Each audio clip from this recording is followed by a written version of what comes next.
Welcome everybody. We are starting our last panel today about distribution, and I would like to invite you to Empathy Cafe tonight to our guest meet guest event at 8:30 in Arany János Street. Please join us, and I give the microphone to Szirony Szabolcs, our moderator, and he will lead the panel. Good afternoon, everyone. We are very happy to meet here. All of us working on different documentaries. Sometimes we meet, sometimes not. We are together. It's like something. If it would be dozen people, it would be the dirty dozen of distribution. But we are just half dozen. But it's still a lot of people, and we have to talk, all of us. So I think I would like to give more and more voice to you, but also to you. So if you have any questions, ask it directly. And what is important for us that we have to talk in the microphone, and there is a translator. Thank you very much. So you can follow in Hungarian if you need, but we will talk in English. So first of all, I would like to introduce all the guests, and I think it would be nice to have the introduction with a little bit of visual content. So we start from this side with Gábor, Böszörményi, who is from Mozinet, which is a Hungarian distribution company, and I give you the mic. And there are some trailers to screen as well. Hello everybody, thanks for the invitation. We are a distribution company that doesn't only deal with documentaries. Actually, in our lineup, it's about 10% documentaries. So we are dealing with all kinds of films, Hungarian, European, US, Japanese, Middle East, whatever movies. And we started distribution in 2006. We have distributed around 150 films so far. And the documentaries that we have been working with lately was Ultra, you might have heard about it, and Soul Exodus, these two Hungarian documentaries. And earlier we worked with Stories with More Than Honey. For us, every movie, let it be a documentary or a feature film, has its own unique campaign. Of course, when we are working with a documentary, especially if the topic of the documentary has some importance in the society, let's say that, then we are looking for partners that are working on that field. So in the documentary, usually it's more important the topic of the movie than in a feature film, and we try to get partners from there. But I think for a short introduction that's maybe enough. Or do you want me to? That's enough. So if we could screen the trailer of Ultra now, that would be great. What you have to know about this movie is that the director of the movie is one of the protagonists of the movie. He's a long-distance runner, ultramarathon runner, and this movie is about Spartathlon. That's a 246-kilometer race that he completed several times, and he made a very dramatic documentary movie about this achievement. This was financed by HBO, so this movie was first on HBO, and then we put it in the theaters after HBO has screened it, after it was available online legally and illegally, of course. And we had like 8,000 admissions so far, but still, after more than a year, more than a year after the premiere, we still have some sold-out screenings.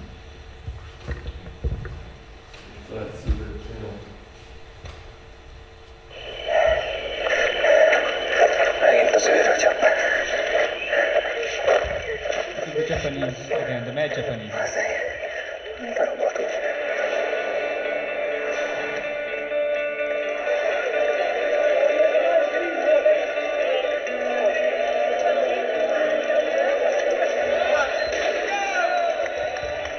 Egy barátom azt mondta, hogy 3 dolog kell a futáshoz. Fejlődj gyomor, hogy megemészd a dolgokat, és fut, amit csikorgatnod kell.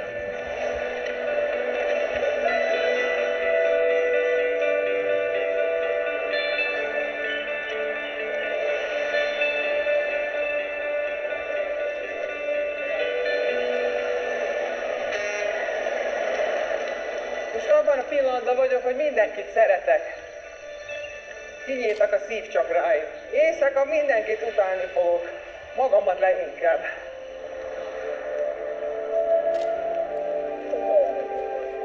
Na, haver, olyan vagyok, mint te.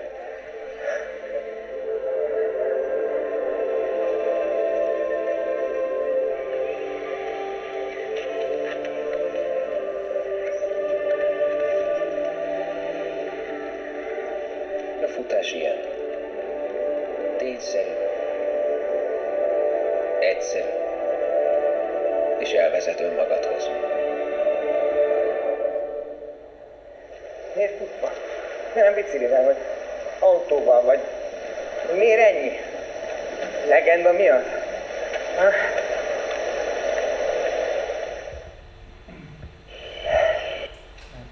Sorry for the lack of English subtitles. Gábor, now I would like to introduce you Dorottya Székely. She's working for Dogwoof as a producer and marketing. Okay, then you continue. Hi everyone, I'm Dorottya. I work for Dogwoof.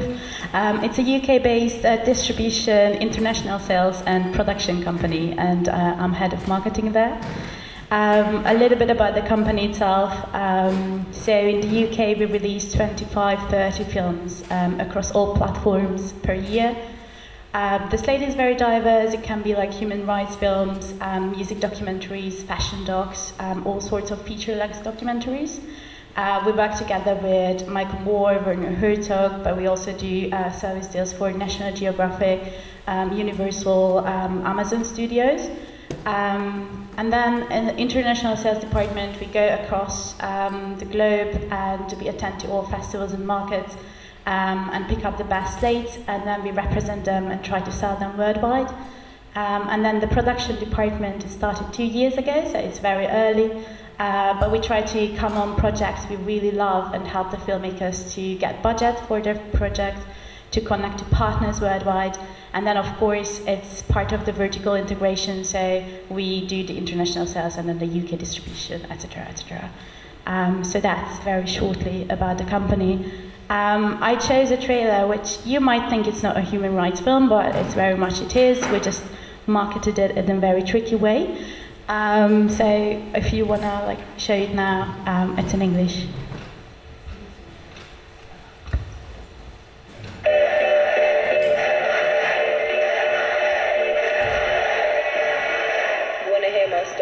I'm going to show you my story.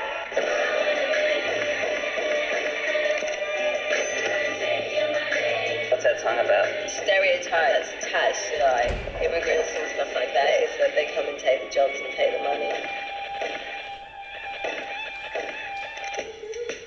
At least 100 have arrived in South London. I had to deal with the fact that I was different and I was an immigrant. The government say there are too many of them. In Sri Lanka, we were surrounded by a civil war. My dad was the founder of the Tamil resistance. Mate was so strong for what he's put us through. Music was my medicine. It just blew up so quickly. I lived through a war, came as a refugee that is now a pop star. What are the goalposts? What do I do? And they bombed the airport. Bloody world is looking at this. I don't understand. That's you. That's my little brother. 2 out of 6 boys are dead. There's a genocide going on. We don't want to talk about death. Talk about Beverly Hills. We get frantic emails from people who say that MIA is a terrorist. The worst thing they could do to you is to make you irrelevant.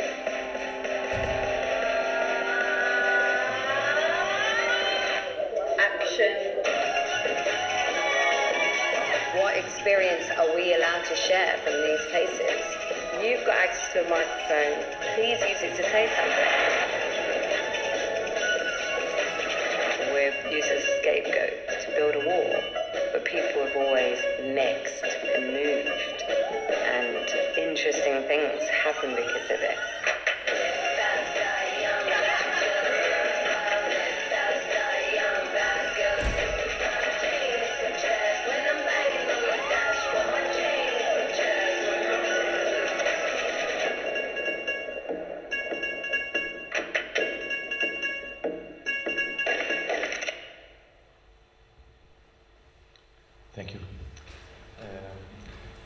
next guest is Bohdan Blahovec. He's from IDF, from Prague, and he's responsible for the KineDok.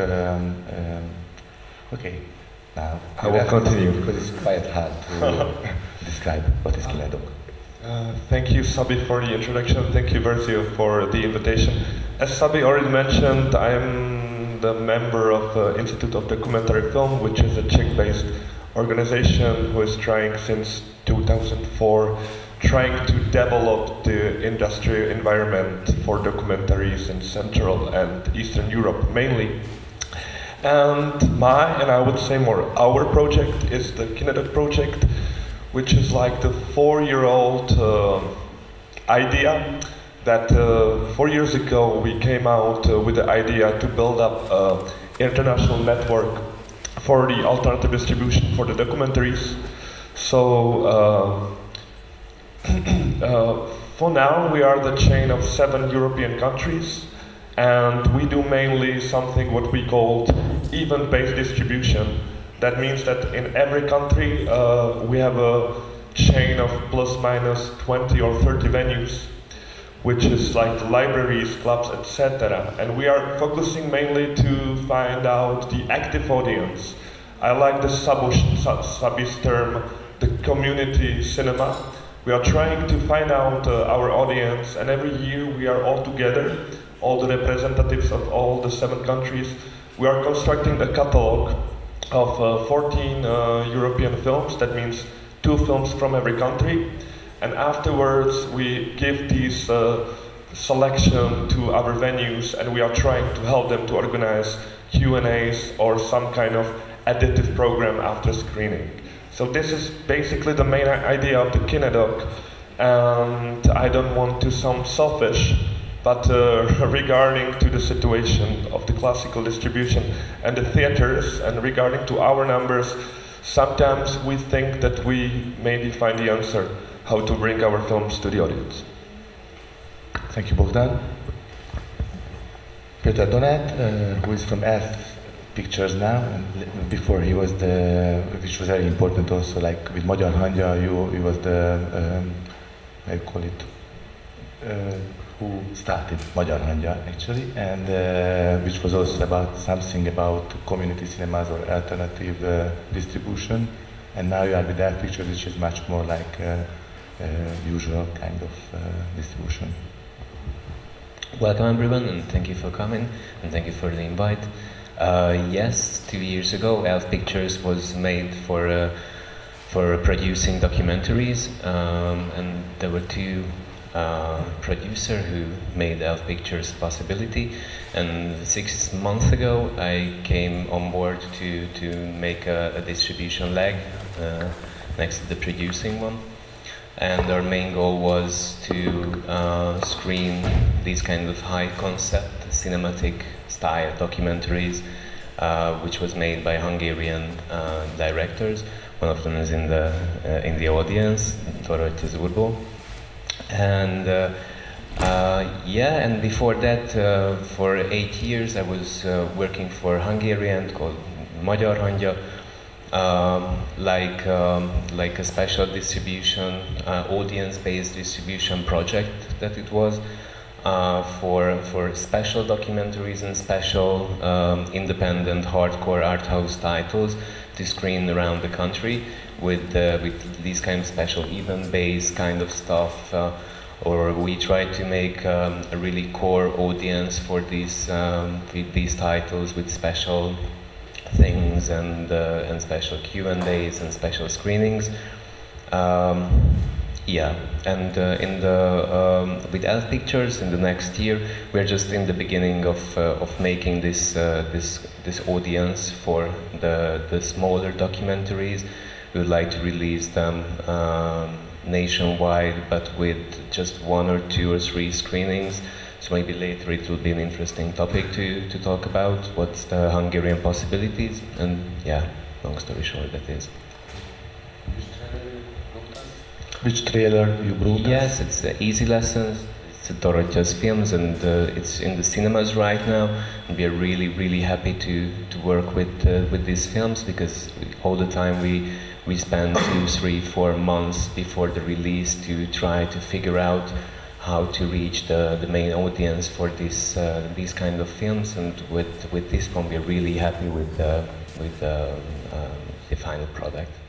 And there's going to be no English. 12 éven aluliak számára nem ajánlott. Te voltál már szerelmes? Jaj. Anyukád milyen ember? Anyukám nagyon jó. Érettségiznek miből kell? Magyar, mint idegen nyelv, matek, történelem, istesi. 5-ös alapú logaritmus X.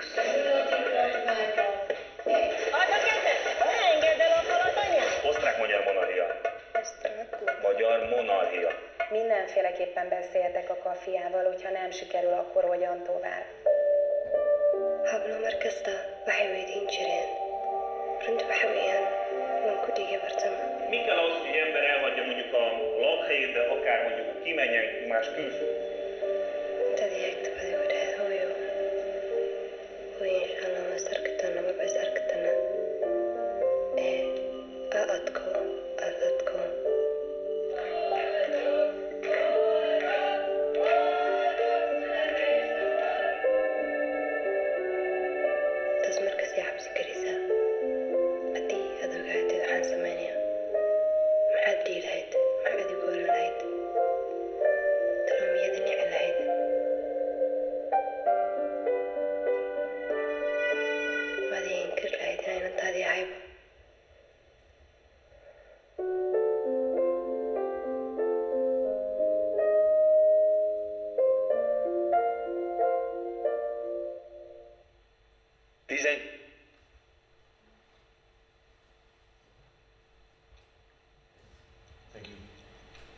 Yeah, the next guest is Molnár Kata Orsolya. She's from Soldivision, and let's start. Thank you. Hello, everyone. I'm the co-founder of Soldivision. It's an alternative distribution brand. We are working with fictions and experimental movies, and of course documentaries. Our first documentary is The Next Guardian, the film of also Dorottya's Urból. And we started its alternative distribution just in the last weeks, and we are very excited about it. To tell the truth, in Hungary, making alternative distribution is quite an experiment, because I think we are the first distribution brand who just deal with alternative distribution and not making this method. And adding a thing for the general distribution. Our goal is to start a conversation between movie viewers and filmmakers, but we are not just organizing Q&As, but special events, for example, lectures, dinners, and really special things. And we think that we are using a channel mixture, which means that cinemas are just one channel. We'd like to find other channels to show our movies to communities, peoples who are connected to the topic of the movie, and so on. So this is a little bit an experiment, but we hope that it will work. Thank you very much. Your movie will be... Yeah, The Next Guardian, of course.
I would like to add that we are not just working with our movies, but we are planning to work with other distributors to give these tools to their campaigns. Thank you. Aleksandar Govedarica from Syndicado. Yeah, my name is Aleksandar Govedarica. I'm running the Toronto-based world sales and production company, Syndicado. We distribute 12 films per year. We produce one. Lots of Hungarian films in our lineup, including the Easy Lessons, Könnyű Lekek, I don't know if I pronounce this right. Next Guardian, also A Woman Captured, which we sold to 82 broadcasters around the world, and the film reached an audience of 700 million people, which I think is fascinating for a documentary. But you probably all know these films, so I decided to show another trailer today, Welcome to Sodom. It's an Austrian production about an electronic waste site in Accra, Ghana, and it was screened yesterday here, I think at Vezio, to a sold-out theater.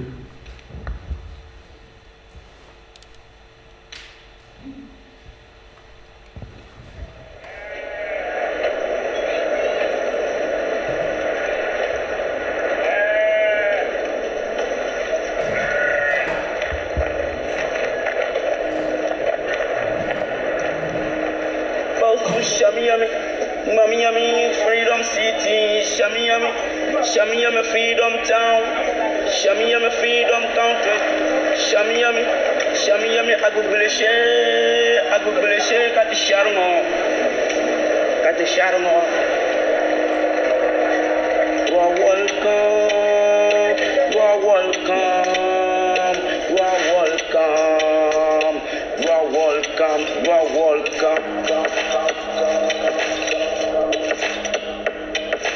Welcome to Sodomohoy, welcome Sodomohoy. I'm a rabba, Sodomohoy. People Sodom hustle pump. Every day hustle for Sodom. Anytime hustle for Sodom. Every day hustle for town.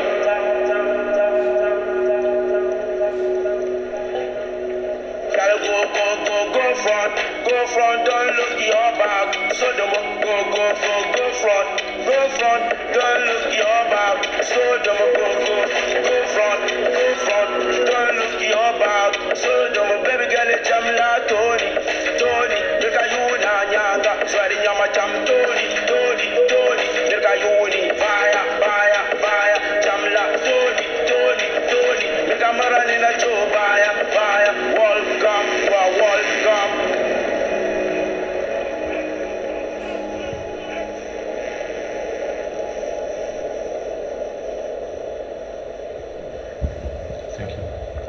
That's it, I guess. Okay, and thank you very much for this introduction. I hope that everyone is a little bit more in the topics, in the movies, in documentaries. But now I would like to start with a very, very far and simple question. And I would ask all those of you who work with fiction movies as well, why we have to talk about, if you think about to distribute a documentary, is it a completely different method? Is it a harder task? Just if you see as a distributor, like to sell a movie which is a documentary, why is it harder? Why it looks always like it's a bigger topic? I think it's not harder. I mean, selling a small feature film is just as hard as selling a documentary. Sometimes selling a documentary is easier in the way that people know that this is something that's really happening somewhere, so they would pay more attention. But the big problem is that, of course, that there are so many content on the market. By content, I mean films, of course. So the cinemas can screen so many films, so many, but not only screens, but concert movies, opera movies, theater plays, whatever they want to screen.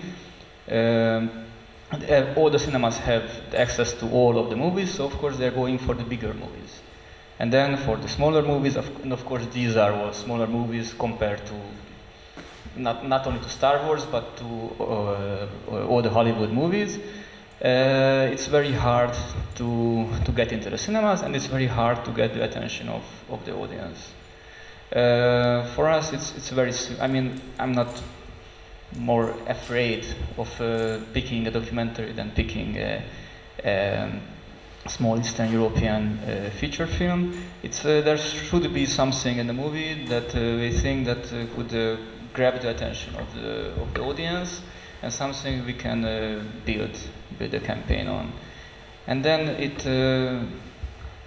I mean, with the documentary we have more.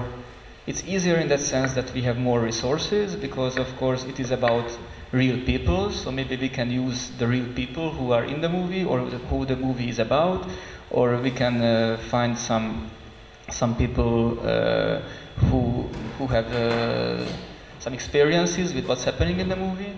It's harder in the sense that the cinemas sometimes they say that they are afraid of documentaries, but for the art house cinemas, and we are talking about the art house cinemas now mainly, they are just as afraid of showing a small Bulgarian movie as showing a German documentary, so that there's no big difference there.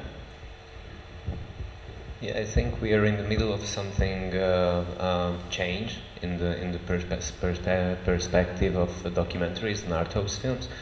When you look into the history of documentaries in cinemas, you can realize that it wasn't really usual to watch documentaries in cinemas, because in people's minds who's not really used to go to screenings and events, documentaries is, you know, really something that you watch in the television, and at first you need to tell for those newcomers that, okay, this is something special, this is something extraordinary, the music, the sound, so you need to find some passion in your heart to feel something with the documentary, and add to it, when you work with, as a distributor, a documentary, it's much more easy to find the target audience for those people who connected to the topic because it's real, or because there is someone famous in the film, or because it's a music documentary, it's contemporary art. It's easier to find something to have the connection in the campaign sometimes. But as Gábor said, it has something like a limit in people's mind to go to the theaters to see a doc. And you need to find a special something to add to it for you know to pay for the ticket.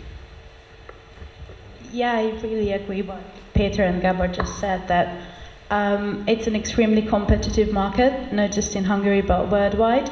So if you just see what's happening in the United Kingdom and in Ireland, last year altogether it was 874 films released in cinemas. That's an enormous content, and we're not talking about like digital home entertainment releases, just purely cinema releases. And we know the number, how many times people are going to cinema. That is 2.6 times a year in the UK. The highest in Europe is France, and Ireland with 3.6 times. So on one hand you have 874 content, and on the other hand people are going to cinema 2.6 times. So how are you gonna market your content? How are you gonna convince not just the audiences but also the cinemas to show your content? We can call cinemas here the gatekeepers. The traditional distribution model looks like there is a theatrical release followed by a 16 weeks window and then everything else after that. And I think all of us here are doing something very different. We're breaking down those gatekeepers. We're convincing exhibitors to show our films because it's something unique and we can offer something extra, not just a film. We can call them live cinema events, Q&As, workshops, whatever you want to call it. It's still extremely challenging. Out of these 874 content, 90 was documentaries who made it to the cinemas. So you just need to show up, not just break out from the traditional independent cinema gore audiences, but there is also a very big competition among documentaries itself. Aleksandar?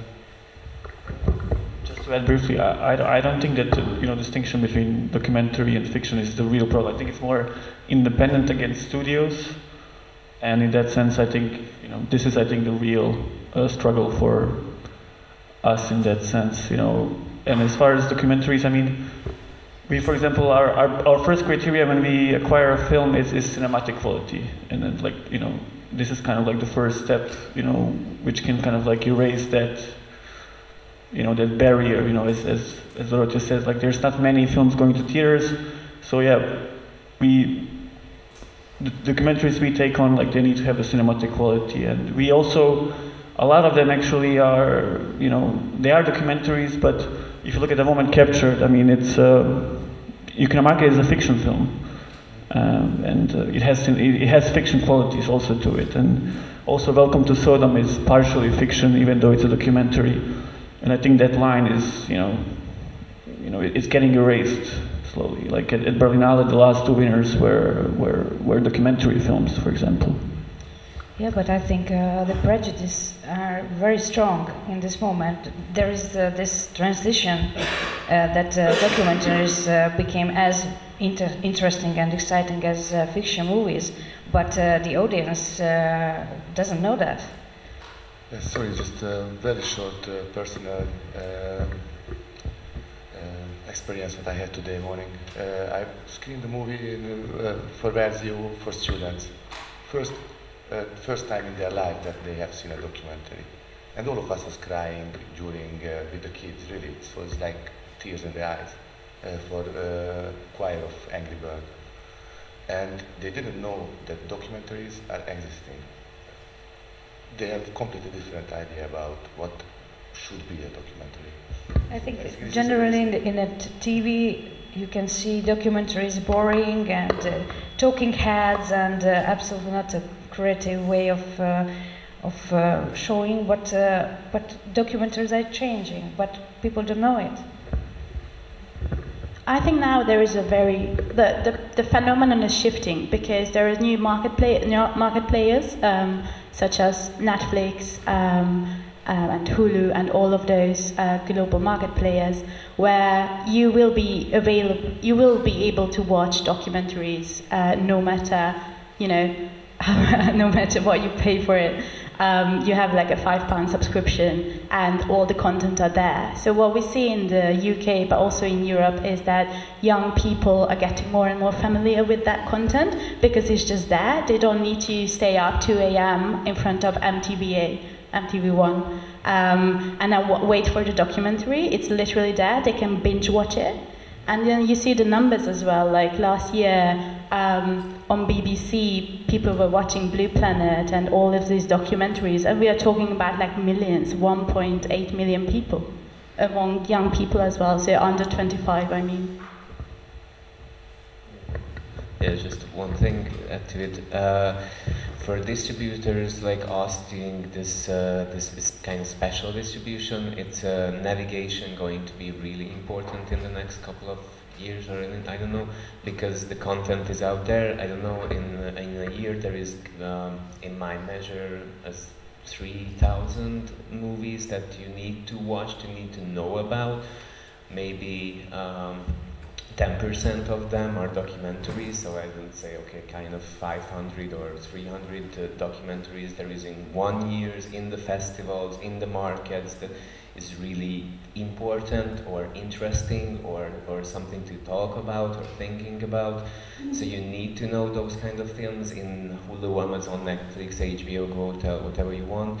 There is like Tesco, you know, for products, so you don't know where to click. There is like some kind of percent of your interest next to the title, so maybe you go with that. But you know, it's math. It's like mathematics, fiction.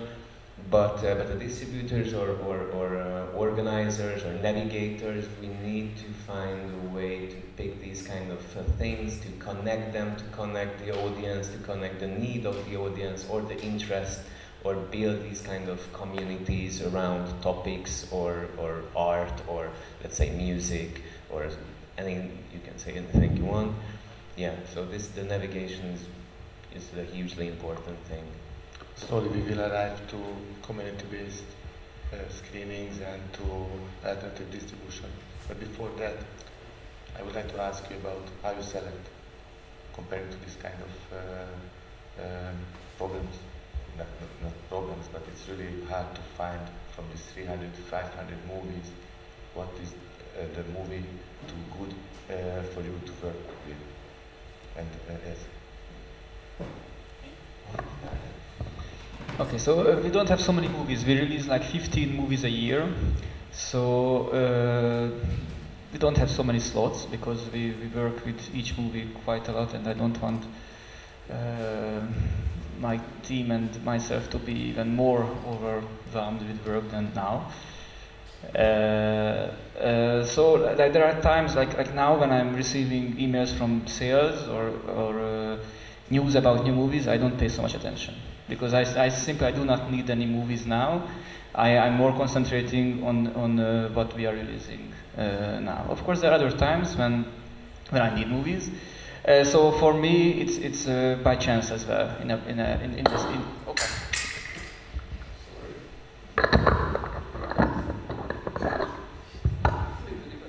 I think it works. Sorry for breaking it.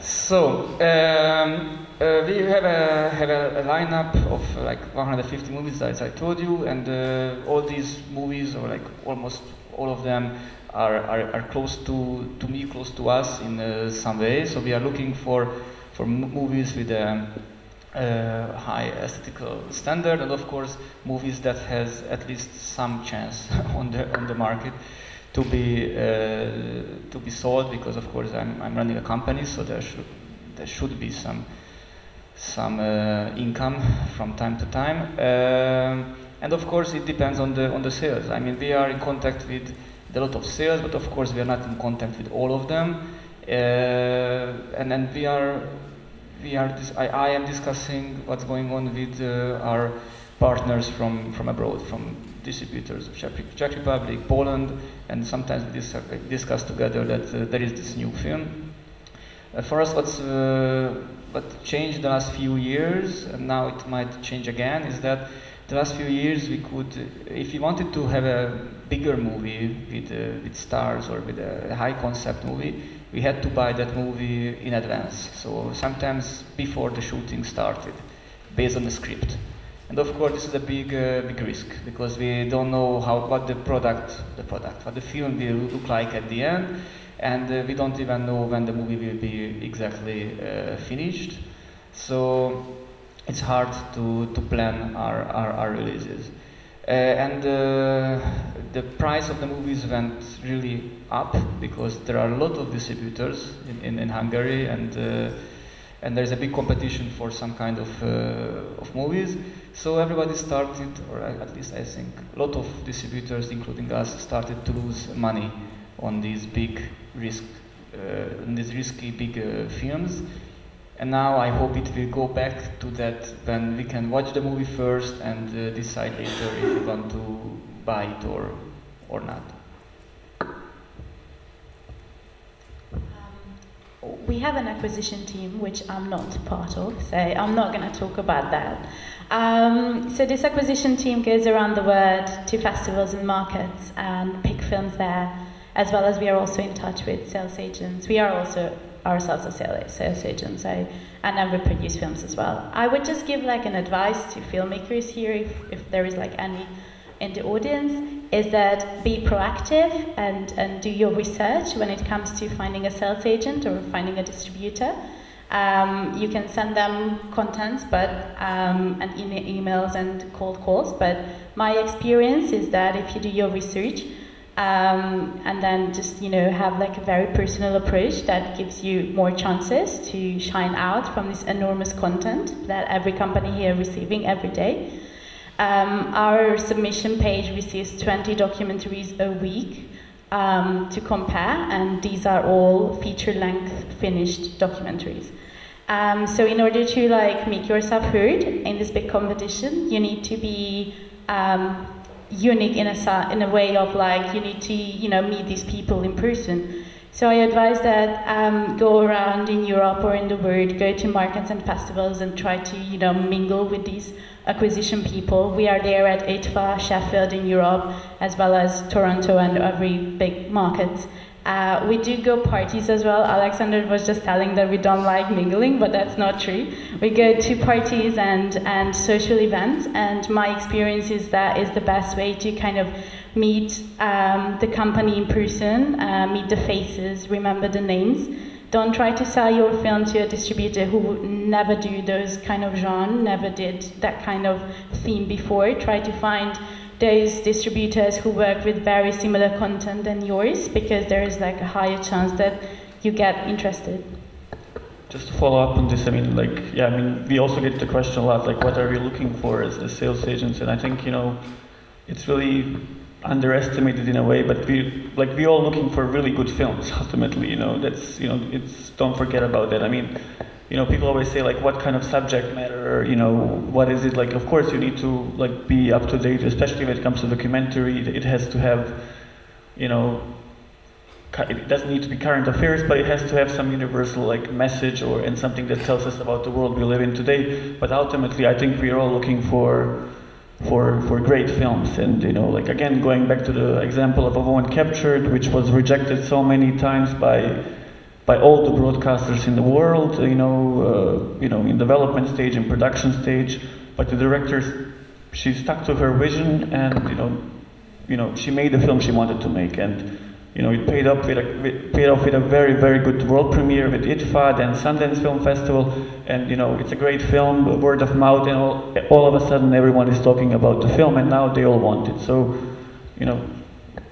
that's it. Just to connect back to A Woman Capture, it's a really good, it's a sad and a good example, because Dogwoof rejected the film worldwide.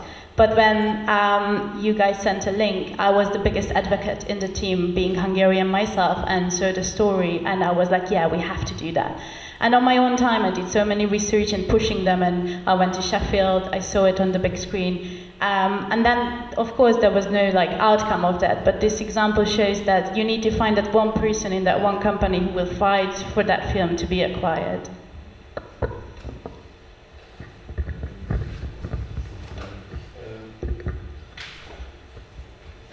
If we are at Women Captured, for example, it's a quite traditional form as it gets into the mind of the people, because it has a big festival success.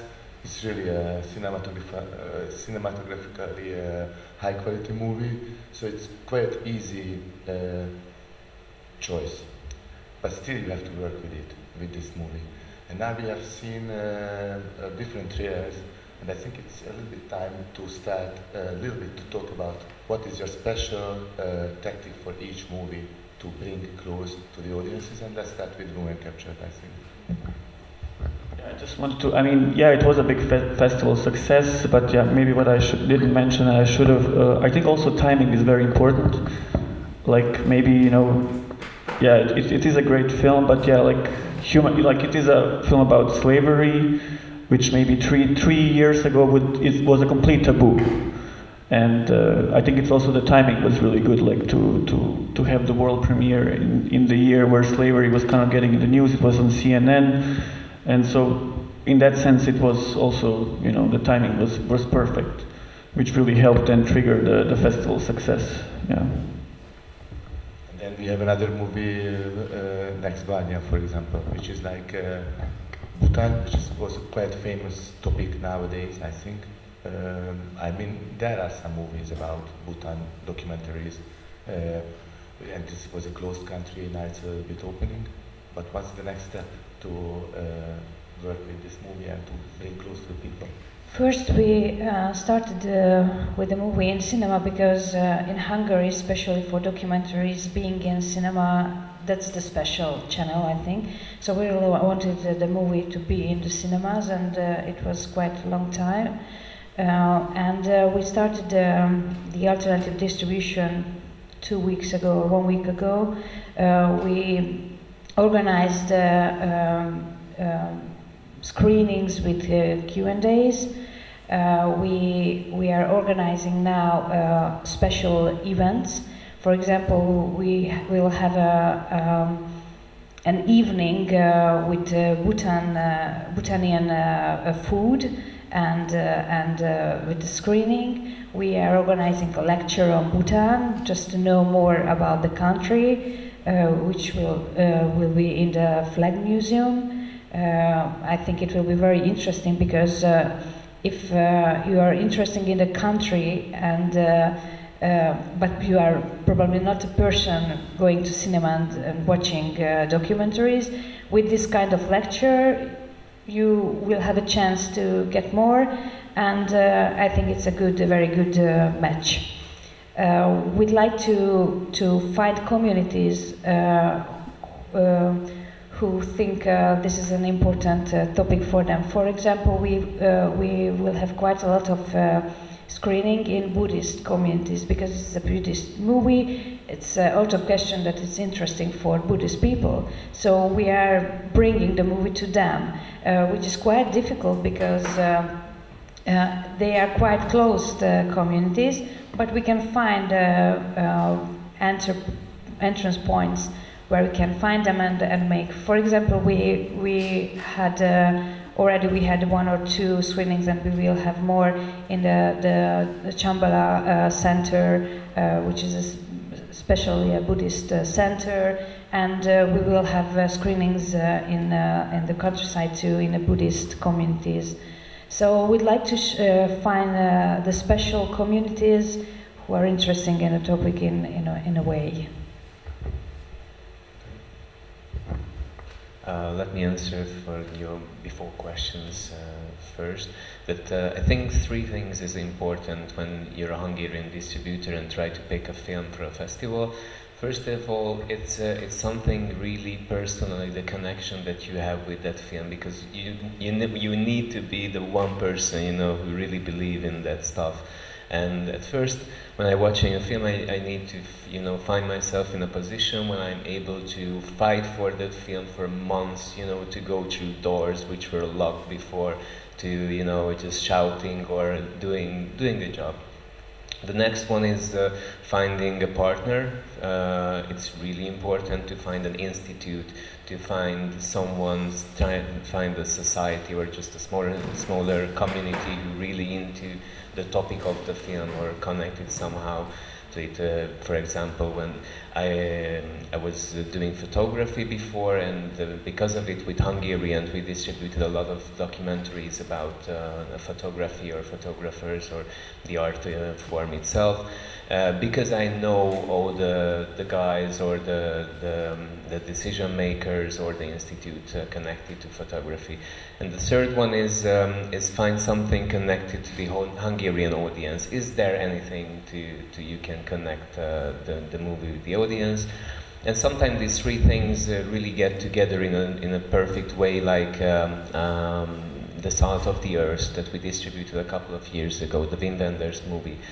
And with that we made like 60 or 70 different small screenings all around the country with with conversations about not just photography but sustainability, the green message that had in the films, and everyone was like really cheered up for it. And then we made another screenings and take parts and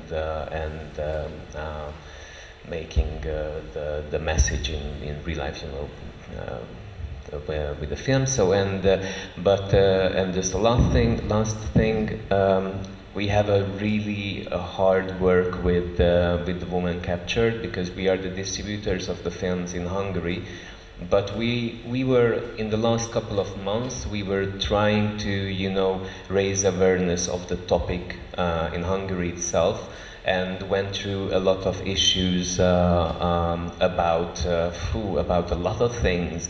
To, you know, to go to the police, to find out what's really went bad in the movie, and how to make it, you know, not just look good, but how to make a solution, a real solution. When you watch the film, at the end, there's always a question in your mind: how can I help? What can I do? How to, you know, make it less shit in this country with these issues? And we were not successful in that, and it was just not a shame, but it was really bad, the feeling that we had. And at the end there was a lot of extraordinary issues that maybe we cannot go the films to the cinemas itself because of some rights violation, or because of these kind of things. It's a long story short, I don't want to bother you with this, but yeah, so sometimes you're just doing this really hardcore stuff, and there are closed gates. And if no cinema, then what, Bohdan? There is no chance for cinema. Maybe I'm the only one in a little bit different position than the rest of you, because I don't work with the fictions at all. And honestly, I can't imagine the principle of even-based distribution connected with the fictions. I think it would be way too much difficult. Probably it will make no sense. That brings me hopefully to the answer that honestly, like, if I try to be as honest as possible, actually I'm not fighting with the broadcasters, I'm not fighting with the VOD, etc. But as someone who also making and love documentaries, I need the people to come as the audience, to meet together to watch the films. That's the reason why we build up the KineDok. And I think the reason why it works sometimes is that, okay, we are inviting people for the film, but mainly we are inviting them for that kind of event or Q&As.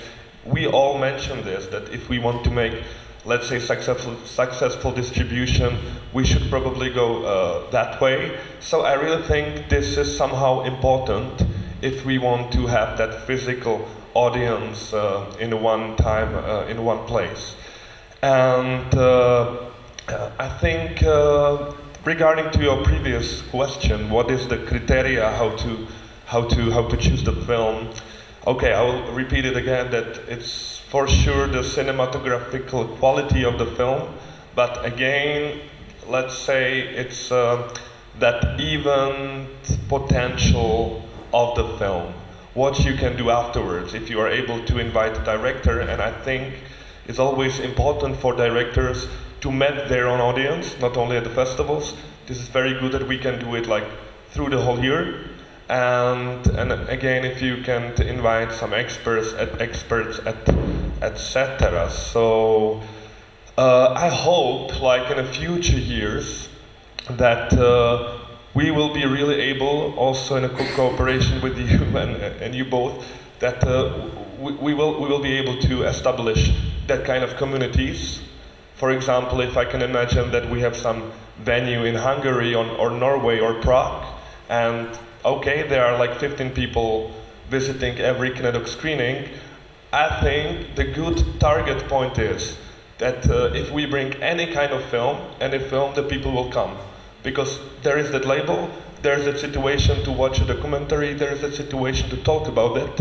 And I think this is the way how to build up a community step by step. And maybe I'm hoping not escaping you from the line, but what I again try to say for the way which film to choose to our catalog. I'm always very honored if we are able to do some kind of title which have no other way for the distribution. Because there are, from my point of view, several titles like that, very quality films, but for so many reasons, mainly the economical, it's like impossible to put it on the theaters, and we can do it. And I think this is like another important thing, because yeah. Do you think that this kind of community cinemas and alternative distribution is like a kind of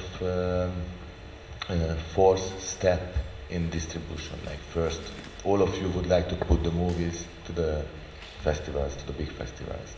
Then the second, like to get cinema and theatrical release.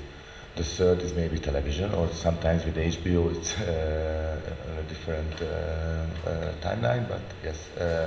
And then the fourth, the last, to go and to meet with the people in this kind of event-based and less, I call the, so it's not a ticket-based screenings actually. So what do you think? This is the usual line, and then came the VOD, the fifth step of the distribution, and maybe the DVD sometimes still existing. So these 6 steps we have.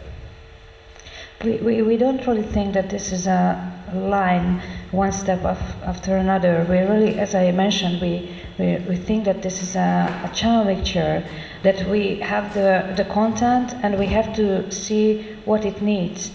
There are so many different movies, and there are so many different ways how a movie can work. We have to find which is the best way to that movie to make it work.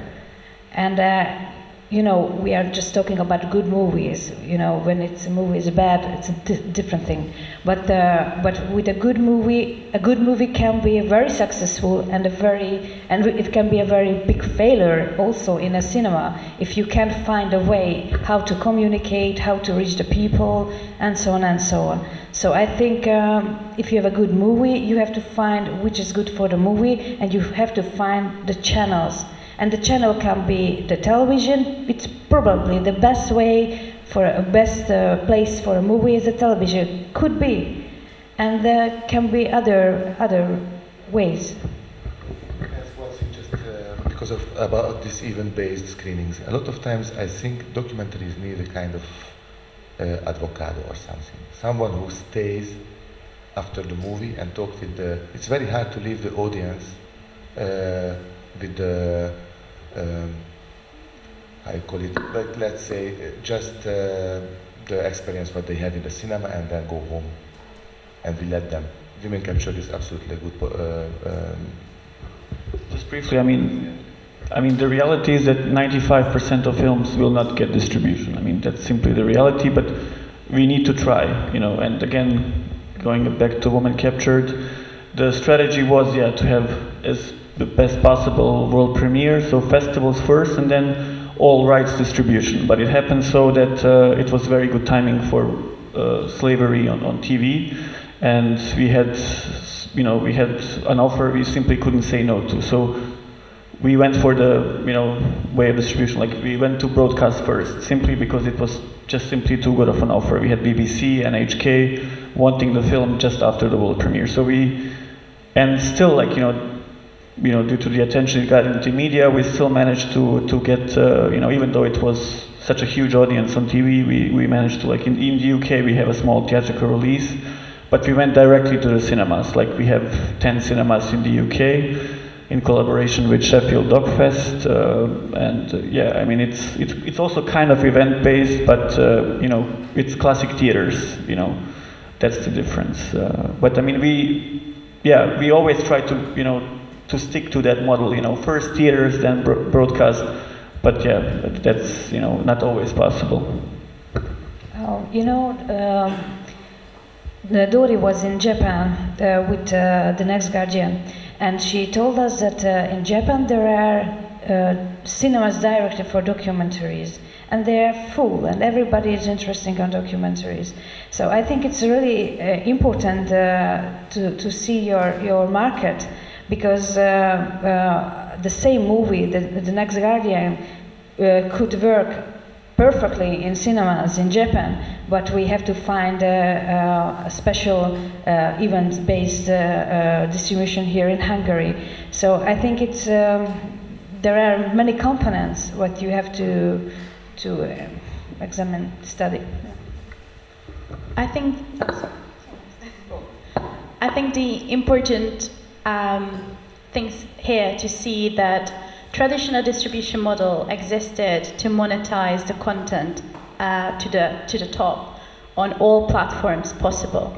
But with documentaries, you need that extra little addition. So that's why you need to break down all the traditional theatrical, or like 16 weeks theatrical, and then VOD, and then DVD, and then TV, and then non-theatrical at the end. And then when you do that, two things will happen. First, cinemas will hate you, and then you need to deal with that, because they want to show content which is exclusively available in cinemas. There are ways to go around that, and we do that when we want to play our films in multiplexes. In the UK, there is a very strict rule that you can't show your film in multiplexes if it's available day and date on VOD platforms. Therefore, we create an event around one day only. We call it a one night only special screening, and this is the only exception. Multiplexes play your content. The other way will happen if you break the traditional theatrical distribution model, is that you can connect to your core audiences easily. You always have a primary audience that know about the film already, hear about the film already. For example, the women capture all the Hungarians in the UK. You don't need to sell the film to them. You need to allow them to show the film, to see the film before everyone else. So they will be your biggest advocates. They will just spread the news, and do your work for free, and that applies for any content, especially documentaries. Yeah, that's a good point. I mean, for example, in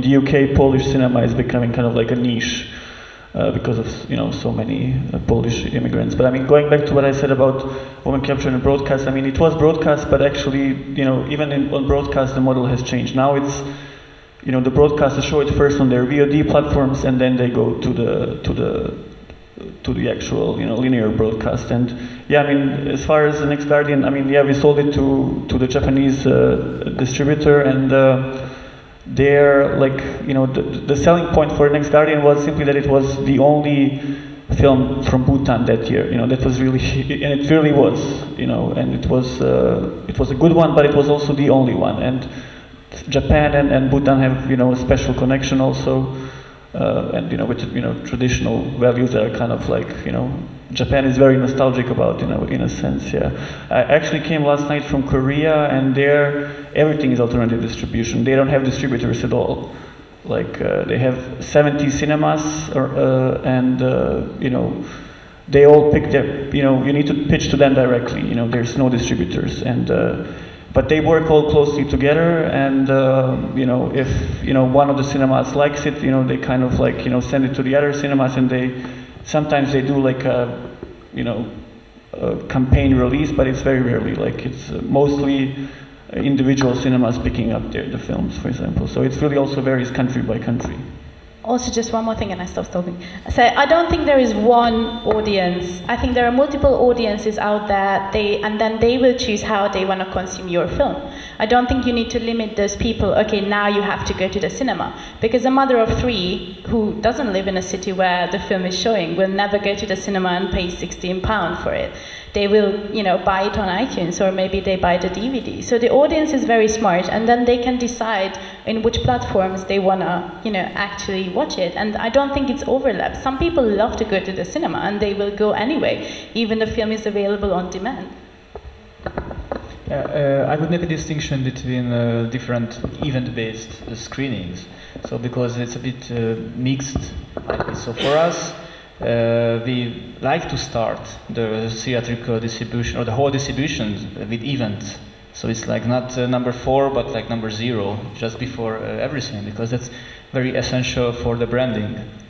the branding of the movies, how we put this movie into the mind of the people, what we say about this movie, who are the first people who are going to watch it, will they tell other people to watch it, is it only a week before the normal distribution, or it might be half a year before. Like this, the movie that I've shown the trailer, Ultra. So I'm a runner as well, and I realized in the last few years that when I went to sort of like competitions, there were more and more people, and I just realized that on the internet it became huge, the running community. So actually I started to look for a movie about running, and then they approached me with this, because I've seen a few and they were really bad, and then they approached me with this movie. It wasn't finished yet, and I was, it's amazing, so let's work together on that. But I knew from the beginning that with this movie, if we can use the running community and all the online networks, then it can be really huge with really great money. So we don't have to buy billboards, we don't have to buy TV, radio, whatever advertisement. We only have to have those guys who have contacts to their 20, 30, 40,000 people on Facebook and newsletters. And if they just tell these people that there is this movie, then it's going to work. And the first screening, I don't know if there's anybody here from HBO. Okay. I'm not from No. HBO, but I work for, I did a film for HBO. Okay. And about Ultra, I know that the production company spent 25% of the budget for marketing. So I attended an HBO workshop where we were talking about marketing and distribution last year, and the producer was there, and he said they are actually the marketing company making this film, and 25% of their budget was spent on marketing, which I think is enormous, and it's not something that any producer for a documentary can afford. So I'm doubting what you're saying, that you didn't have to use any paid. What did they spend the 25% on? I got 0% of that money for the distribution. So probably most of that money went for the gala screening, for doing some materials, and for promoting it maybe worldwide. I don't know, but for the Hungarian distribution, we got no money from them. We didn't ask for money, but it was not possible to ask for it, and it was rather for us a hassle to work with them, because they wanted exclusivity. So it was a very long discussion, and the director and the producer had to ask them several times to let us screen the movie at all, because they did not want any screenings in cinemas, any screenings anywhere except on HBO and HBO Go. So, but what I wanted to say is that the first screening, when HBO at last said it's okay, was in Toldi Cinema. That's one of the venues of Verzió Festival, and in that cinema, that was the fastest selling event ever. So that the cinema was like, okay, so how come it was sold out in 1 hour? And it wasn't sold out in 1 hour because some extra press campaign or anything like that, but because it went on. Is it me or is it you?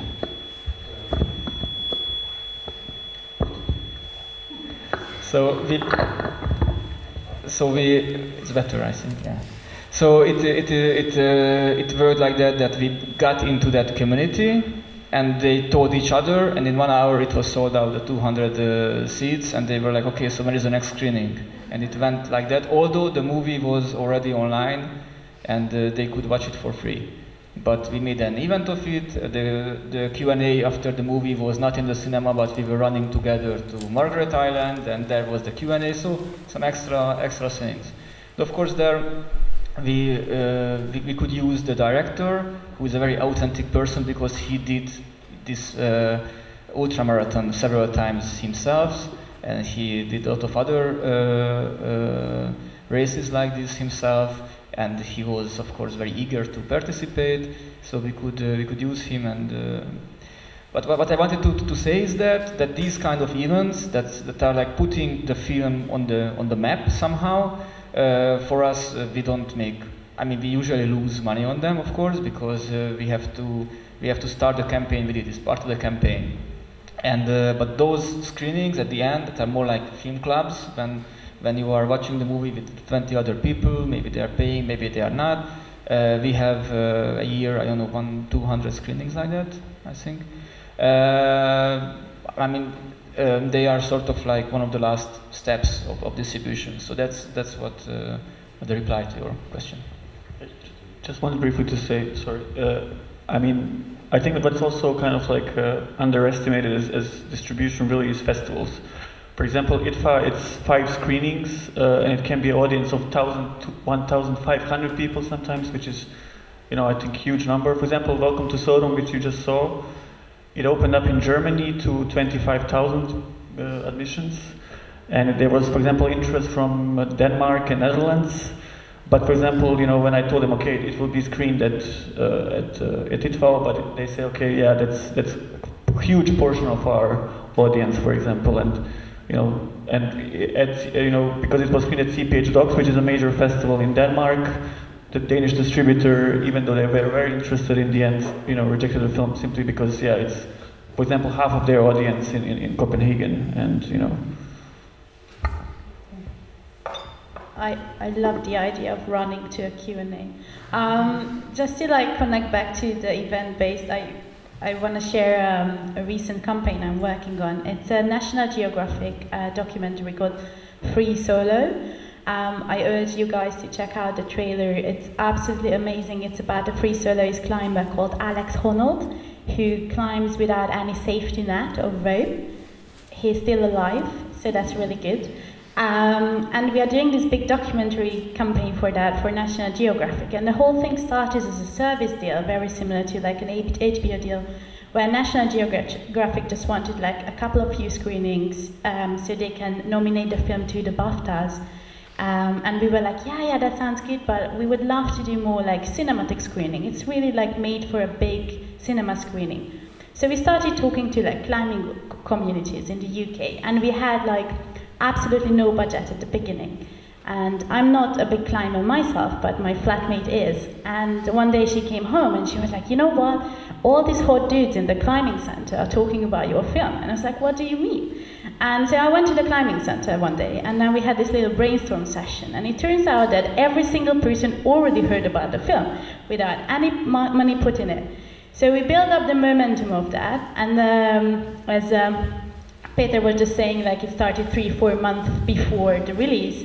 And now it stands that we are going to do a big event, a live stream event with 100 cinemas on board on the 11th of December, which is International Mountain Day, and I did not make it up. That's an actual thing. So we're going to launch this big campaign and convince National Geographic that with no money invested almost, there's this huge, enormous communities who are willing to pay money to go and to see it in the cinemas. So we put all these 100 cinemas on sale last week, and some of them are already sold out, and we had no idea why. And then cinemas are calling us, guys, what did you do? Like, we put that on sale last night, and we sold like 120 tickets one night for a documentary in Swindon. And I was like, okay, let me check where is Swindon. And it was like next to a mountain, and it turns out that there is this huge mountain community. So in the past 2 weeks, what we did in the office, and that costed no money, is that we have an amazing group of interns that we work with. And so we created this big database, and we collected 340 or something climbing centers in the UK. We called every single them. We sent them a social media press.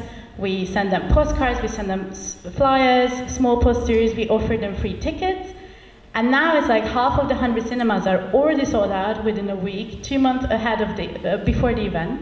And yeah, so who knows what's going to happen on International Mountain Day.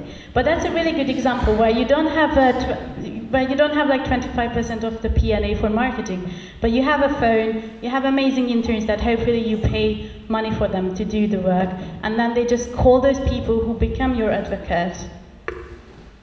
And you work with runners in one movie, another movie works with climbers, and actually people find out even bigger group of people. It's all those people who have grannies, for example. Yeah.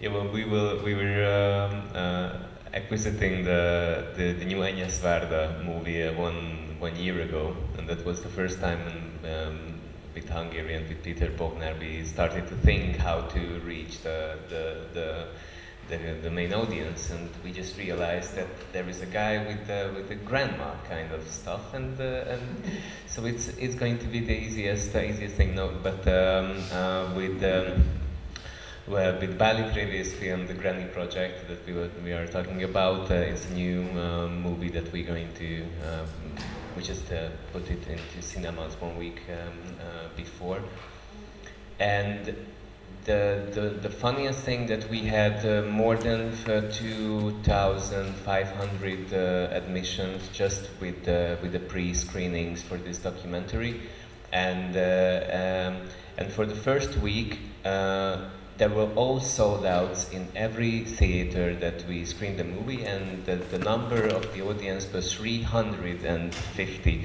So it tells a story about the cinematic possibilities in Budapest and in Hungary right now, and just a short thought about it. That for documentaries, it's really hard to put them into cinemas because there are no slots at all. So you can Budapest Film, the main company for the theaters in Budapest. They can put your documentary at 3 o'clock in the afternoon, 4 o'clock or something like that, but it's kind of impossible to have a shot at 8 or at after work time. And yeah, it's fun to screen, to have your films and have everyone outside this balloon of climbers, runners, to go to cinemas and watch it. What to watch tonight? Okay, I'm going to see this film. But for us, reach this 350 people. For us, it's easier to organize one event or two, and then it's sold out and everything is just fine. But when you want to put it into cinemas and have this have your films around the country and around Budapest, it's a hard task. Of course, we organized a screening for Granny when you can bring your grandma and grandpa with you, and for them the tickets is for free, and we made I don't even know how to describe it in English, a new poster for the movie, which was like made from how to tell it. Embroidered, embroidered, and there was the official poster for it. So of course you can have a lot of different ideas, and you need to have these kind of ideas, but it won't help you to get a slot in the cinemas right now. So you need to find out like Soldivision is doing different venues to add to the movies. Go there when there is your audience, and make screenings for them. And I know that for the new Mission Impossible movie, there was a special screening at the top of a mountain. So because I just watched Free Solo in New York, and it was really amazing stuff. I recommend it for everyone. But for Mission Impossible, did a special screening on the top of a mountain where all the people who want to see the movie needed to climb up the fucking I don't know how mountain. So it was a fun thing to. And all the cameras were there, so yeah. One thing we did just to kind of try to convince the programmers, who are the real gatekeepers, is don't tell them. But sometimes we do this kind of request a screening website where we just promote a specific URL in cities where the film is not in cinemas, and we encourage people to fill that form and send that email automatically to the cinema programmers. So they just call us and say, "Oh, so interesting, we got 20 emails from these people who all want to see this doc, so I guess I'm going to program it then." And I was like, "Oh yeah, that's very interesting, right?" Who would have thought? So that's a way of forming, to get the community into the cinema, and then just try to convince the cinema programmer that they don't get in trouble, they're not going to end up empty seats. if they give a chance to that film. I think Kata has some experience with like when the community takes the cinema to his own place. For example, the flat screenings of a couple of movies, which is last year started, I think, with a feature movie in Hungary, Elmereik Partnershipnál. And now some of you tried with documentaries as well. And as well, it's a very similar idea to KineDok, when you bring to your own community the movie and you create your own cinema experience there. What do you think about this?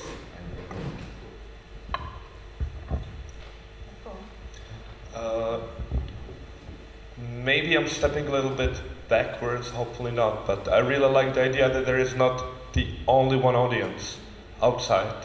And I have a small example regarding to your previous question, as the same as this. This year with KineDok, we made Nothing Like Before film, and we, you know, as it's usual by the HBO films, it has its, after the ITVA premiere, it was like the broadcasting premiere on HBO, same as VOD HBO Go.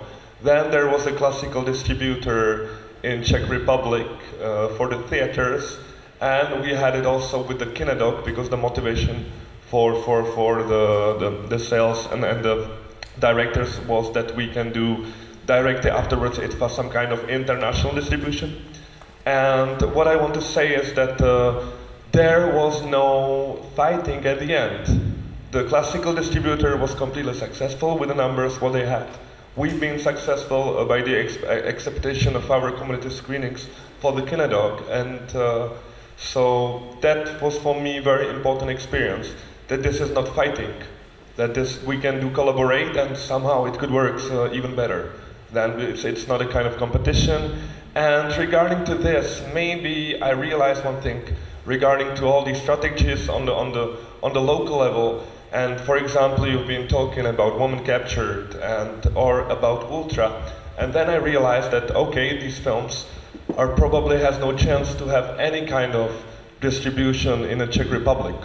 So this is for me the important moment of it all, that we bring the films, which is like terribly important for so many reasons, like regarding to their cinematographical value as same as the message.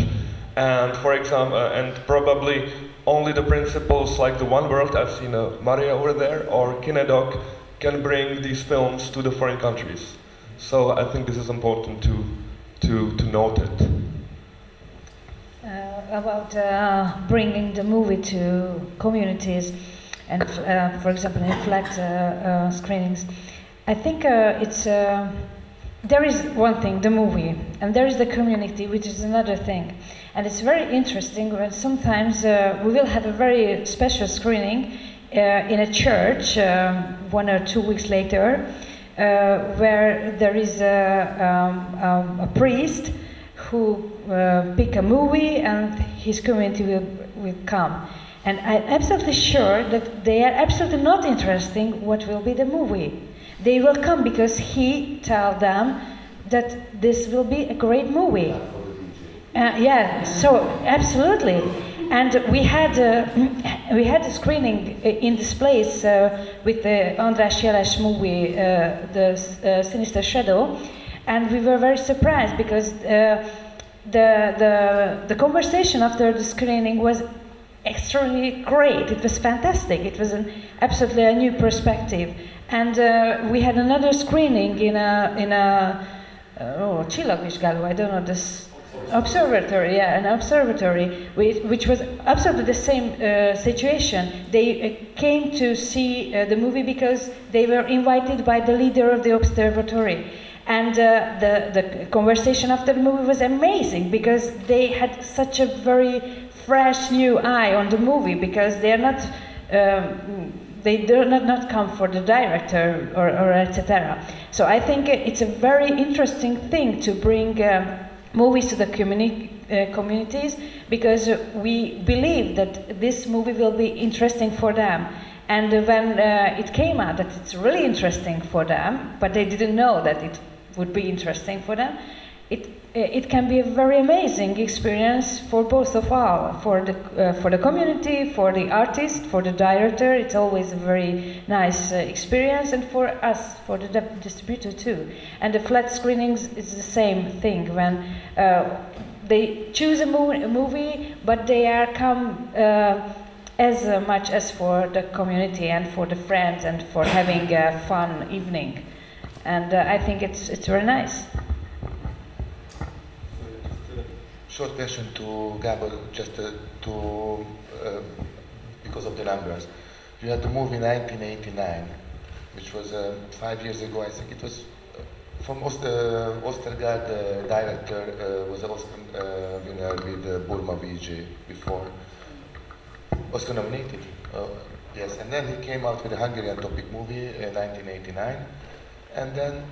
What was the difference in the numbers, like in cinema and in the community cinema or the film club screenings? Because there were some numbers, I think, which were quite strongly showing that some movies somehow arrives more to this kind of communities than to the theatrical screenings. We strongly believed in this film. This was about the last Prime Minister of the Communist era, Miklós Németh. He had a book published that was sold, I don't know, tens of thousands of copies in Hungary. And this movie was, we really liked the movie. And we did not a huge campaign, of course, but compared to the documentary, we did a decent campaign for it, I think. And then we had only 500 admissions in the cinemas. And then we put it into KineDok, and then we had another 500 admissions, but that meant that all those screenings were like pretty much full, and the screenings in the cinemas, they were very far from full, and the film left the cinemas very, very fast. Of course, there are a lot of things to consider when we try to understand why something worked and why something didn't work. Probably the politics and the cinema, somehow these two didn't work so well. Politics and books, they work much better. I don't know why. And then I think we put it into KineDok a year later, a year after the theatrical release, yes. But at the same time, that it was a huge flop, but I got calls from people that they want to buy it on DVD. And usually I don't get calls because they don't know my phone number, but somehow these people, they got my phone number and called me, and it was like, so it was a very different audience, an audience that doesn't go to the cinema. They would rather go to the community centers. If any Hungarian television would screen this movie, it didn't happen yet, and they are not eager to buy it. But if it would happen, probably there would be very nice results. So some films are fit into this kind of distribution, some are other kind of distribution. DVDs are still important in your stories?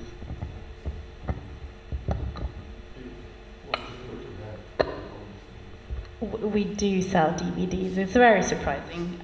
We also have a DVD store. What we experience is DVDs just, obviously it's older SKU, obviously it costs a lot of money to make. We even make Blu-rays sometimes, which is even more expensive, even niche audience. But what we see is that whenever we do like a platform release for digital and DVD, we try to eventize it and use the theatrical release, even though if it's like 1 or 2 screenings, to after that drive awareness and buzz and all sorts of like, yeah, just really interesting PR for the DVD and digital release. The DVD distributors are going away and they're just closing their doors, but there's still like a really hardcore audience in the UK who still buy it. I mean, we do it like, we don't really release on DVD because we are world sales agent primarily, but yeah, a lot of our films, once they're sold to distributors, like Germany has a big market for some reason for DVDs still. Lots of nostalgic people, I guess, but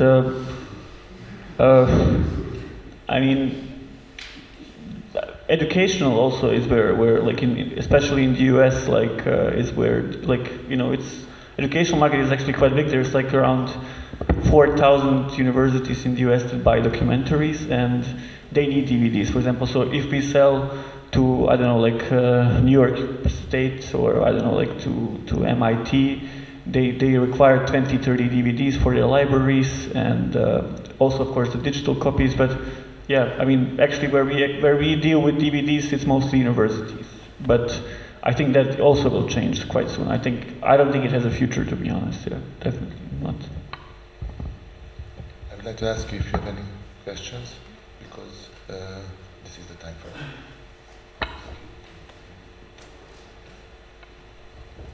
it. My name is Esther Nordin. I'm a producer, director, Media Mania Films. I have a question. You're talking about theatrical distribution mainly. I have had a problem. I've just made a film which is more or less self-financed with an audience in mind. But I have a question of the length of these films, because I had to make a decision whether it was going to be for a TV length or theatrical, 70 minutes plus. In the old days, they used to ask us to do 2 versions, so we have both, but it just became very impractical. So what is the length that you would recommend then? Because producers will have this problem of whether they're aiming for a theatrical or TV distribution.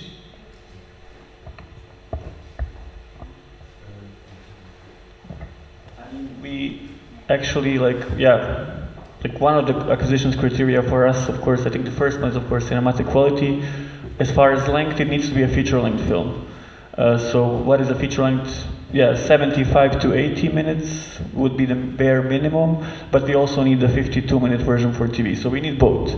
That's ideal. But what is really necessary is feature-length, which is, for example, in French theaters, the absolute minimum to qualify for release is 80 minutes. So your film, if it's 78 minutes, it legally can't be, you cannot sell a ticket for a 78-minute film.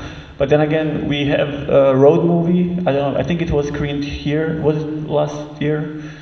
It was at a Hungarian film festival in Budapest. I mean, road movie, it's a Russian film, dash cam footage taken from YouTube.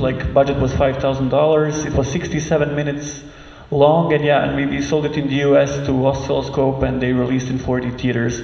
So I mean, they just paired it with a short film. So you never really,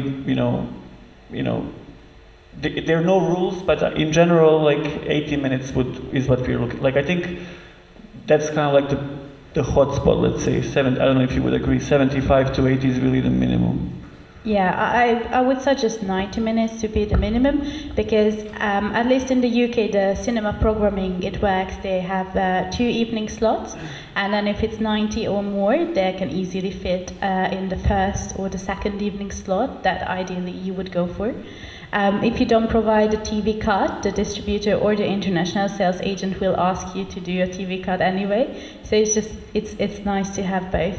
But there is no golden rule. I mean, I'm working on another film for Mark Cousins, and it's 16-hour long. So, and he was not willing to cut it down. So. Yeah. But it features, it's about a women making film, and it features Martha Mészáros as well, so it's very nice. But audiences, they show it in 4-hour segments. And that obviously, that limits the theatrical potential, because show me a cinema who has availability to show 4-hour film with no break or anything. Hi. I'm wondering about distribution for shorts. Does this exist? And not necessarily, I'm not looking to make a bunch of money off my short, because I'm used to bleeding money as a short documentarian, but more so finding audience for it after a festival run. Yeah, it's a little bit connected to the previous question, because we are labeled as alternative distribution. That means that we also have alternative possibilities. So honestly, we don't actually care about the length such as strictly. That means that we don't have a problem with the 60 or 52 copy if it works for you as a director, same as producer. And it brings me hopefully to answer for your question. This is something what we love to plan to do future years. I don't know how to describe it, but we are thinking about some kind of pre-films to have our main collection for the year, and maybe with some additive pre-films for the shorts. So this is something what we'd like to do in a future year or years. But we are not doing, for example, this year. But there is a possibility in this case of our alternative distribution. I don't know how it's in the theaters. For example, there are 10 times more sales agents for feature-length films as compared to shorts, but then again, there are 10 times more short films than feature-length films, so that tells you a lot. I think that, it's not easy, but I can recommend you some premium films in France. It's the major sales agent, and I would recommend sending them the screener, and they can lead you in some directions. But in general, most broadcasters don't have slots, and as far as theaters, it needs to be 7, 8 shorts. It needs to fit in a thematic program or something like that. And it works on VOD. I think your audience for shorts is on VOD. For example, Vimeo is acquiring short films now, and actually they even go straight after Cannes. The world premiere at Cannes, they go to Vimeo, and they're acquiring the world rights. For example, Mubi is also a good place for shorts. Yeah. But actually, again, festivals are really underestimated it's alternative distribution as well. Festivals, you can have audience, of 600, 700 people easily per festival. So. Thank you. Any other question?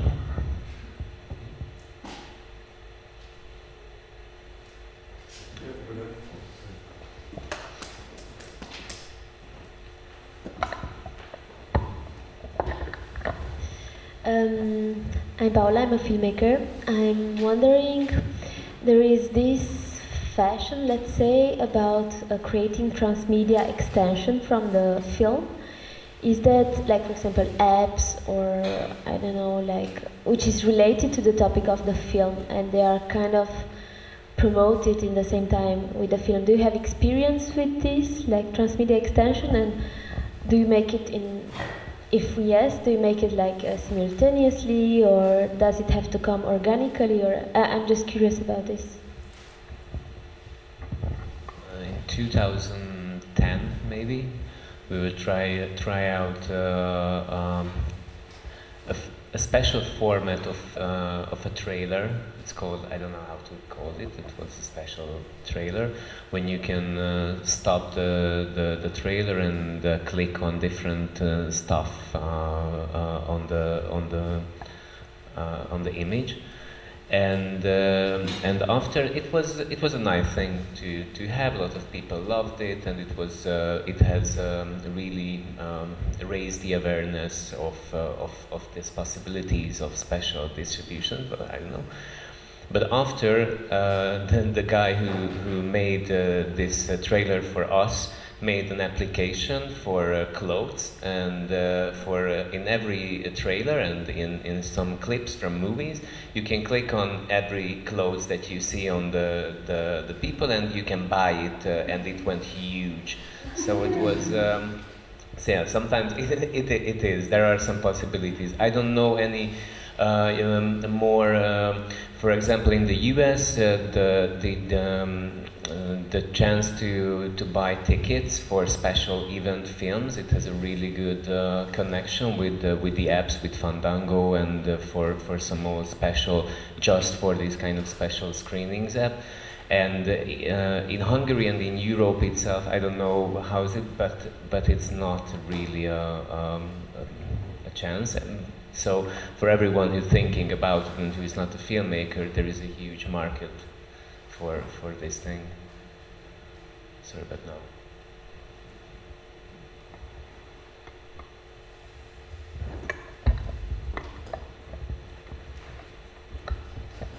Thank you for a great panel. I'm curious, especially to those who are less alternative distributors, in your previous experience, what is the proportion of films that you have purchased for distribution before they were actually completed?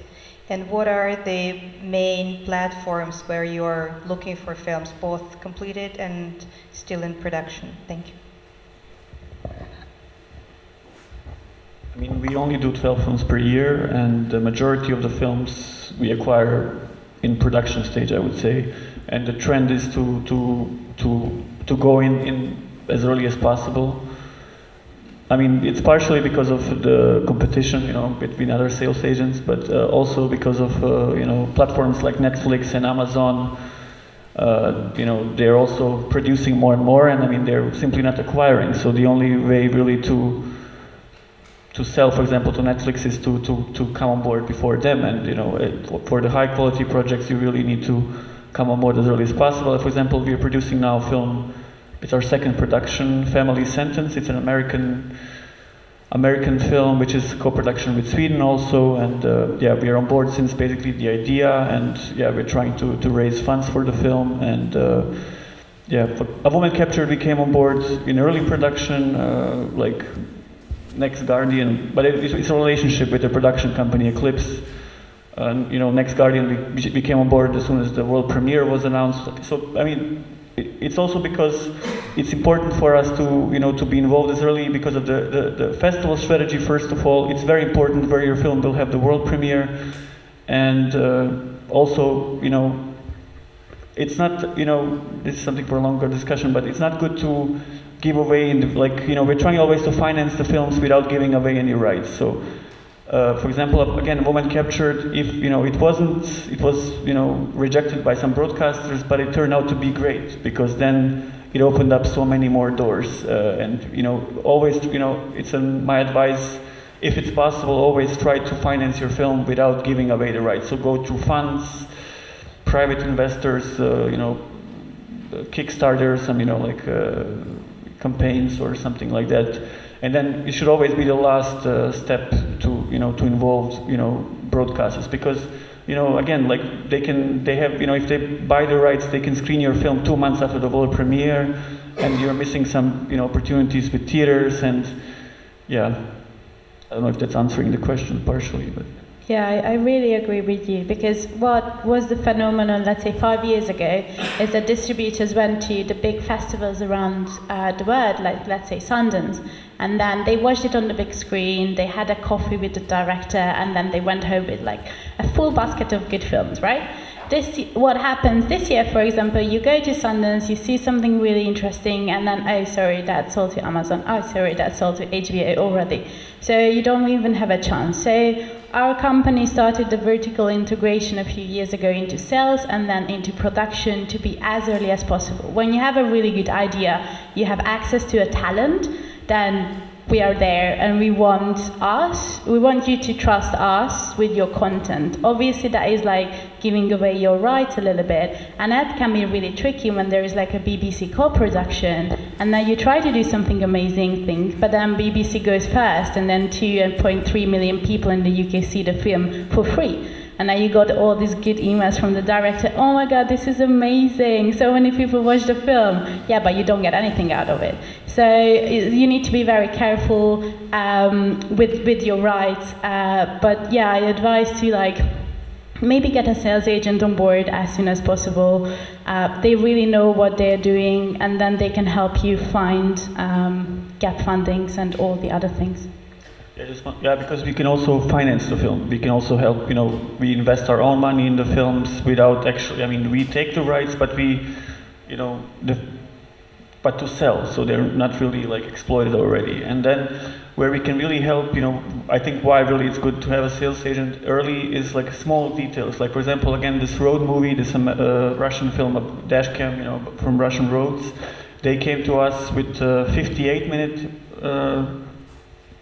film, and you know, I told him it has such huge theatrical potential, so I told them, okay, make it a little bit longer, because we, you know, we want to pitch this to theaters, and you know, they didn't really think that it even had theatrical potential. They thought it would fit more as TV. So like small details like that. Also, some of the scenes were just violent, and it wasn't really necessary. Didn't bring anything to the film, like. And you know, we just made some small corrections, you know, which actually then enabled them also to go to TV. I mean, they had some couple of scenes which were simply too violent and it was not necessary. So small details like this, you know, can really change the outcome of a film and the success. Okay, think soon our time is finished to spend here and this formal form of discussion. But I would like to invite all of you to continue at the reception, a small reception we have here, and just come and continue the discussion in an informal way. Don't hesitate to get in contact with us. And thank you very much for coming. I hope this short panel helped you a little bit to get closer to the situation of distribution and a little bit of what's happening now